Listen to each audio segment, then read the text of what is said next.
Cebolinha no Galo, vamos trazer informação, vamos falar também sobre o Diogo Medeiros, um absurdo que aconteceu com ele lá no Mineirão. E o favorito da Sul-Americana se lascou, seria o Galo agora o novo favorito? Vamos falar sobre isso, então assista até o final, tá imperdível. Deixa o like agora, já curte o vídeo, tá? Se você puder curtir, hypar esse vídeo então, te agradeço demais, tamo junto. Bom, ontem o River Plate, que era um dos favoritos ao título da Sul-Americana, foi eliminado em casa para o Santa Fé. O Santa Fé nos pênaltis eliminou o clube argentino. Desta forma temos Boca Juniors e São Paulo, as quartas de final. Santa Fé e Vasco, Santos e Atlético, Cienciano e City Torque. Montevideo City Torque, Lembrando que tanto São Paulo, Vasco, Atlético e City Torque, eles decidem em casa. Então os clubes brasileiros tem essa vantagem, e o Galo tem essa vantagem para cima do Santos. E aqui o clube uruguaio decide em casa contra o Cienciano. Não pode tomar uma goleada lá no Peru, porque o Cienciano tá, meu amigo, tá impressionante. Todo mundo que tá indo lá tá sendo goleado, Agora, temos inclusive aqui já definido, as datas. Olha aí os jogos. Santos e Atlético, ida, dia 9 de setembro, às 19 horas, dá uma quarta-feira, lá em Santos, volta 16/9, também numa quarta-feira, às 19 horas. Então já está definido. E aí, pessoal, quem agora, na sua opinião, é o novo favorito ao título? Porque muita gente falava do River Plate, porque o River Plate, eles contrataram bastante, investiram muito em reforços, porém, já caíram para o Santa Fé. Eu não colocaria o Galo como o principal favorito, não. Acho que nós temos alguns clubes aí que tem totais condições de brigar por esse título. Não tiro nenhum brasileiro. Acho que, por mais que São Paulo, Vasco e Santos não estejam em uma boa fase no Campeonato Brasileiro, brigando para não cair, o São Paulo ainda não, mas se não abrir o olho, Mas o Vasco é o penúltimo do Campeonato Brasileiro, o Santos tá fora da zona, mas já empatou em casa com o Mirassol, tem 2 jogos fora de casa difíceis, Corinthians e Internacional. Então, assim, são clubes que estão ali brigando para não cair no Campeonato Brasileiro. Mas ainda assim, Copa é muito diferente. Não adianta achar que Copa e Campeonato de Pontos Corridos é a mesma coisa, porque não é. Então eu não descarto. Para mim, todos os brasileiros têm sim, são clubes gigantes que têm sim condição, inclusive o Santos, de nos eliminar. Então não pode achar que está ganho. Todos têm condição. Pode ter uma surpresa, talvez sim, talvez tenha. O Boca Juniors também sempre vai ser um clube, um dos favoritos aí pela grandeza. Não vive uma boa fase na Argentina, mas Copa também, como eu disse, são outros 500.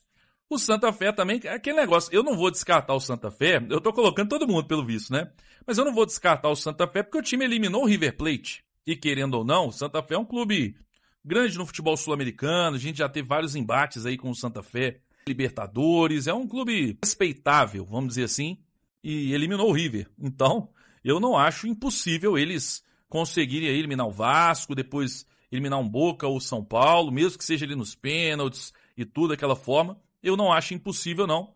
De qualquer forma, acho que o Atlético, a gente olha para essa tabela e vê que o Atlético tem uma condição interessante de pelo menos chegar nessa final para disputar aí, na partida final o título. Então, logicamente, como eu disse, não é simples. O Santos perdeu ontem para o Palmeiras na Copa do Brasil, deverá ser eliminado.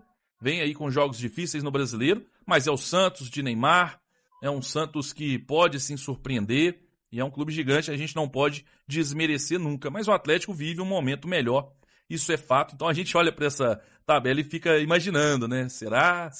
Pois é, vamos ver. O Atlético, se levar a sério essa Sul-Americana, a gente fez um jogo aqui bem ruim contra o Bragantino. Quase que o Atlético foi eliminado, Quando tava 2-1, aquela chance que eles tiveram, ainda bem que eles desperdiçaram de uma forma até inacreditável, que se faz o 3-1 ali, acabou. Não acho que o Atlético chegaria a fazer gol mais não. Ali o gol salvador do Coelho, acho muito difícil. Então, o Atlético tem que levar mais a sério, mas tem que tomar mais cuidado, porque em casa não fez uma boa partida contra o Bragantino. Enfim, tá aí. O que você acha? Temos um favoritaço ao título? O Galo é favorito agora ou não? Comenta aí, deixe nos comentários. Obviamente que é um dos favoritos. Nós não vamos negar isso agora, É só você ver os clubes ali. E o Galo, obviamente, é um dos favoritos ao título, sim, da Sul-Americana. Bom, vamos mudar de assunto agora. Vamos falar sobre o Cebolinha, tá bom? Vamos falar sobre o Cebolinha e depois sobre meu amigo Diogo Medeiros. Deixa o like no vídeo, gente. Curte o vídeo aí, dá essa moral. O vídeo tá top, curte o vídeo, inscreva-se no canal, clique em inscrever-se. tá bom? Se puder, bora hypar esse vídeo. Fechou? Tamo junto? Falando sobre Cebolinha, hoje tivemos uma informação aí importante sobre a possibilidade. Tá na tela, a jornalista Raíssa Simplício, que cobre o Flamengo, ela postou: Grêmio, Atlético e São Paulo são alguns dos clubes no Brasil que têm interesse em Everton Cebolinha. As equipes se animaram ao saber pela imprensa sobre a possibilidade de rescisão de contrato com o Flamengo. O rubro-negro, no entanto, adota uma postura de só liberar Cebolinha sem custo se for para um time de fora do Brasil. Por enquanto, a definição segue. Vale lembrar que o contrato do atacante acaba em dezembro. Então, qualquer clube ele pode assinar aí um pré-contrato, qualquer clube brasileiro, clube de fora. Então, esse clube já poderia assinar um pré-contrato para ele chegar de graça no ano que vem. Vamos dar uma olhada aqui, ó. Primeiro, Everton Cebolinha, 30 anos, né, tá aí com o contrato se encerrando no Flamengo, é um ponta esquerda, avaliado em 7 milhões de euros, muitos títulos agora. O grande problema, você vê que até os números dele recentes não são bons. Você vê que nesse brasileiro, por exemplo, ele poderia jogar tranquilamente, né? Não completou ali os 12, 13 jogos no brasileiro, mas os números desse ano muito ruins, porque tem jogado muito pouco por conta disso. Vamos lá, histórico de lesões. Gente, o histórico de lesões do Cebolinha, aqui ó, é gigantesco, né? Então assim, aqui tá gripe ainda, mas dá uma olhada nesse histórico de lesões. Ele se lesiona demais. Ele estar apto a jogar é algo assim que você olha e não acredita. Ó, ele está apto, infelizmente. Então esse é o grande problema do Cebolinha. Infelizmente é um jogador que se lesiona muito. E eu não sei se seria uma boa o Atlético tentar investir nesse tipo de jogador que sofre muitas lesões. E acho até que o Flamengo poderia liberar ele pro Atlético, porque se você pensar bem, o Atlético não disputa nada com o Flamengo esse ano. Nada. O Flamengo tá na Libertadores, a gente tá na Sul-Americana. O Galo tá na Copa do Brasil, o Flamengo não, já foi eliminado. E brasileiro a gente não disputa, o Campeonato Brasileiro. Então não disputamos nada com o Flamengo. Eles poderiam liberar tranquilamente. Só que aí o Watson apurou, né, a informação aí sobre o Everton Cebolinha no Atlético, ó. O canal Acredito apurou como a pessoa da diretoria do Atlético que desmentiu qualquer interesse na contratação do atacante Everton Cebolinha do Flamengo. Cebolinha está em final de contrato, mas o Flamengo não pretende liberá-lo, sim uma compensação financeira para times da Série A. Então tá aí, neste momento, pelo menos na apuração do canal Acredito, eles desmentiram o interesse no atacante. É aquele negócio, né? Por um lado, eu prefiro ter no banco o Cebolinha, para entrar no segundo tempo ali, o Cebolinha ou o Dudu, para jogar pela ponta esquerda. Eu prefiro muito mais o Cebolinha. Porém, nem sempre eu vou ter o Cebolinha apto, né? Porque ele se lesiona bastante. Então esse é um problema. Você contratar o Cebolinha seria um contrato de no mínimo uns 3 anos, 2 anos e meio. E pode vir a ser um problema, porque o salário alto, o jogador se lesiona muito, né? E pode ser um problema, mas também pode ser uma solução. Um jogador de muita qualidade. Se você der a sorte dele se lesionar pouco e conseguir ali se manter, né, firme, né, em forma e bem fisicamente, ele pode agregar sim, porque é um ótimo atacante.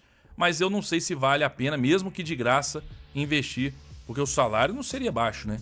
Investir no Cebolinha. O que você acha? Seria uma boa ou não? Comenta aí, deixa nos comentários. Vamos de polêmica agora. Agora o bicho vai pegar, vamos de polêmica, tá bom? Enquanto o pessoal vai deixando o like no vídeo.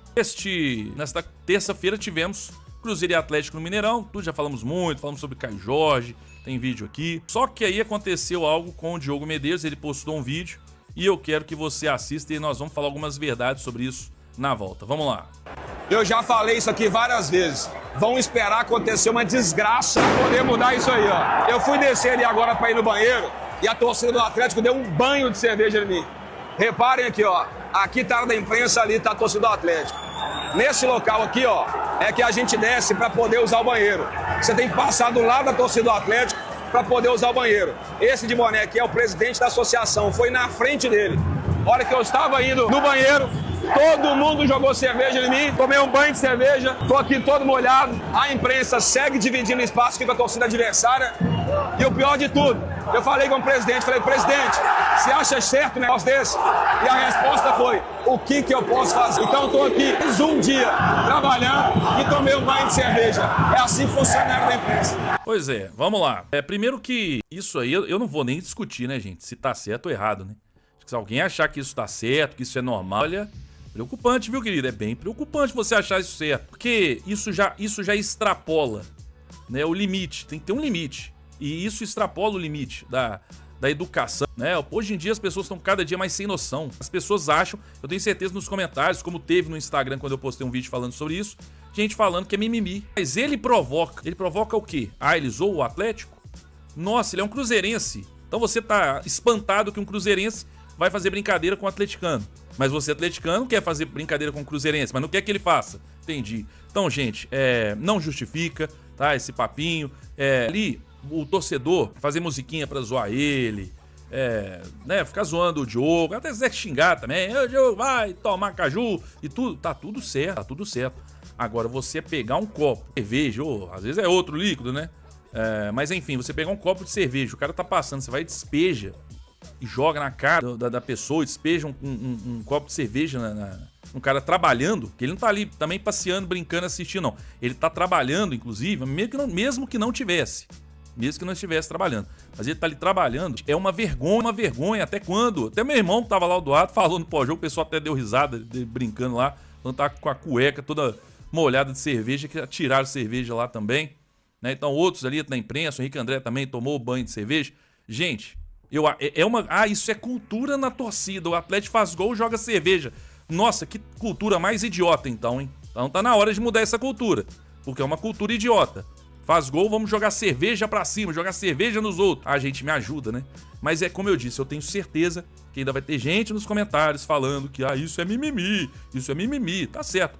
É o que eu disse no vídeo que eu postei. Se tivesse acontecido isso, né? Se acontecer isso com o seu pai, com o seu filho, com o seu irmão, né? No estádio, aí eu quero ver se você vai começar a olhar e dar risada, vai achar isso normal e vai dar risada. Olha lá, jogar um copo de cerveja na cara do meu filho, olha só que engraçado. Né? Quando acontecer com você, talvez você não ache tão engraçado. Então assim, é aquele negocinho simples, né? Básico na vida, é pensar no outro, né? Será que eu gostaria que isso acontecesse comigo? Né? Que alguém jogar, ou comigo ou com uma pessoa que eu gosto, jogar um copo de cerveja na cara da pessoa, sabe? É aquele limite da falta de educação, do respeito, que é inacreditável. 100% com o Diogo nessa aí, porque é o certo. E eu vou defender o certo, não é porque é atleticano, porque é cruzeirense, eu vou defender o certo. E isso é o certo. E como eu disse, o atleticano, o Eduardo, também tomou banho de cerveja. Né? E tava pé da vida com razão, porque ele foi lá pra trabalhar, não foi pra tomar cerveja. Né? Seja realmente bebendo uma cerveja ali, porque tá trabalhando, e muito menos alguém atirando cerveja nele.